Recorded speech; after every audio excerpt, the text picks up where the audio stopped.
পৃথিবীতে দুইটা ধারা, এক আল্লাহর ধারা আর একটা ইবলিসের ধারা। সত্যের ধারা, মিথ্যার ধারা, ইমানের ধারা, কুফরের ধারা। এখন আর কিছু নাই। আর আল্লাহ ধারা কিভাবে হয়? আল্লাহর ধারা হয় আল্লাহর হাবিবকে কেন্দ্র করে, আল্লাহর হাবিবকে অবলম্বন করে। যারা আল্লাহর হাবিবের তারাই আল্লাহর, যারা আল্লাহর হাবিবের নয় তারা আল্লাহর নয়। আর আল্লাহর হাবিবের হওয়ার কেন্দ্র সবার আগে আহলে রাসূল আলাইহিস সালাম এবং তাদের সাথে খোলাফায়ে রাশিদিন, সাহাবায়ে কেরাম। খোলাফায়ে রাশিদিন বলতে মানে একক কোনো ব্যক্তি নাম। খোলাফায়ে রাশিদিন সবাই সম্মিলিত একটা প্রতিষ্ঠান।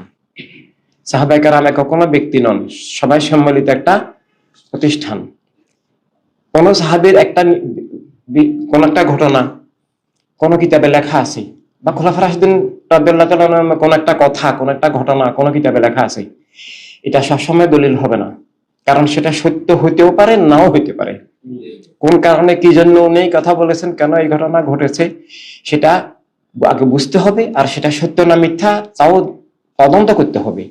কারণ শুধু খোলাফায়ে রাশিদিন রাদিয়াল্লাহু তাআলার নামে নয়, সাহাবায়ে কেরাম রাদিয়াল্লাহু তাআলার নামে না, স্বয়ং প্রিয়নবীর নামেও মিথ্যা হাদিস আছে। যেখানে প্রিয়নবীর নামে মিথ্যা হাদিস বানাইছে, সহিহ হাদিস যাওয়া আছে তার চেয়ে মিথ্যা হাদিস বেশি আছে। তাহলে ওনাদের নামে বানাতে ওদের আর কোনো হয়তো লাগবে না। আল্লাহর কোরআনের একটা আয়াত তো পরিবর্তন করতে পারে নাই, কিন্তু কোরআনে পাকের মানে কুফরি ব্যাখ্যা আছে। আল্লাহ তাআলা নিজেও সেটা বলেছেন যে এই কোরআনে পাকের মাধ্যমে অনেক মানুষ যেমন হেদায়েত প্রাপ্ত হবে, অনেক মানুষ পথভ্রষ্ট হবে। আল্লাহ তাআলা আগে হেদায়েত প্রাপ্ত হবে বলেন নাই। আল্লাহ তাআলা বলেছেন, আল্লাহ আগে সতর্ক করেছেন যে ইদুল্লু বিহি কাসীর ওয়া ইয়াহদি বিহি কাসীর, যে এই কোরআনে পাক পড়ে খবরদার তোমরা সতর্ক থেকো, যেমন সামনে আবিধানিক অনুবাদ করিও না, যেই সেই মোল্লার অনুবাদ তাফসীর তরজমা শুনিও না, গ্রহণ করিও না। যাত্রার সে আগে হক কিনা এটা দেখতে হবে। কোনো বাতিল থেকে মানে তেলাওয়াত শোনা নিষেধ। এভাবে আকীদা, ইমানি আকীদা, আসল হক পাওয়া বিশেষভাবে বর্তমানে এই অন্ধকার যুগে খুবই দুর্লভ দুরূহ বিষয়। আল্লাহ হাবিব সাল্লাল্লাহু আলাইহি ওয়াসাল্লাম আমাদেরকে দান করেছেন। আমরা 100 বার শহীদ হলেও সেটার শুকরিয়া আদায় হবে না।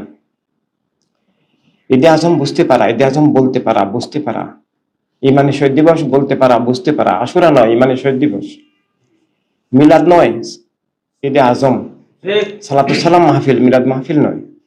এটা শানের সালাতের সাথে ইমানের সাথে সরাসরি যুক্ত। এটা শুধু তাজিম শান নয়, এটা ইমান। তাজিম শান তো আছেই, প্রেম তো আছেই, তাজিম শান মোহাব্বত তো আছেই, কিন্তু ইমান, এটা ইমানি বিষয়। এটা শুধু প্রশংসা নয়, এটা ইমান। এর বিপরীত গুলো কিন্তু ইমান নয়, ইমানের বিপরীত। এখন দুইটা ধারা, আল্লাহর এবং আল্লাহর দুশমনদের। তো আল্লাহর হওয়ার যুগে যুগে পথ ছিলেন আম্বিয়া আলাইহিস সালাম। প্রত্যেক কালে যারা যখন যে যুগে যে দুনিয়ার লোকেরা যখন যে নবীকে পেয়েছেন, তাদের যারা হয়ে গেছেন তারা আল্লাহর হয়ে গেছেন, আর যারা কোন নবী হন নাই তারা আল্লাহর হতে পারেন নাই, ধ্বংস হয়ে গেছে।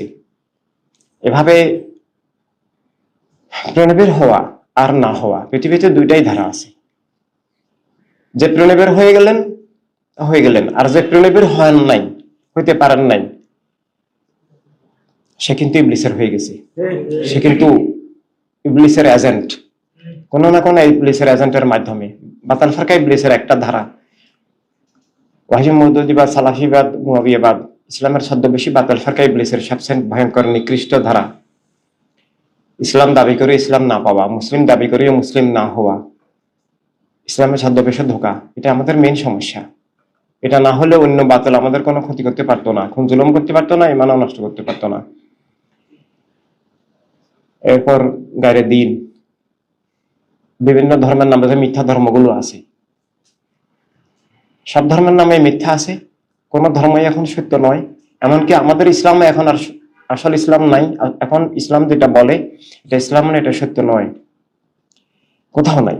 এখন আসল ইসলাম যেই বলুক নাই, এবং আসল মুসলিমও নাই, দাবিদার আছে। কিন্তু সে যে মুসলিম নাই, সে যে ইসলাম নাই, সেটা সে নিজেও জানে না। সে মুসলিম দাবি করে, কিন্তু কেবলা ভূমিকে সৌদি আরব বলে। এটা বলার সাথে সাথে কলেমা অস্বীকার হয়ে গেছে। সে 22,000 ওই কারবালার 22,000 বলে চলে গেছে। সিফিনের ওই মুয়াবিয়ার ধারা, যাদেরকে হাদিস শরীফে বাগী, জাহান্নামী, হকের দুশমন, সাহাবায়ে কেরামের কাতিল, কাতিল মানে হত্যাকারী, আম্মার বিন ইয়াসির রাদিয়াল্লাহু তাআলাকে হত্যাকারীদের দলে সে চলে গেছে। তাদেরকে হাদিস শরীফে সরাসরি জাহান্নামী বলা হয়েছে, জাহান্নামের দল। এবং বাগী, হকের দুশমন, বাগী কাফের চেয়ে ভয়ঙ্কর ব্যাপার।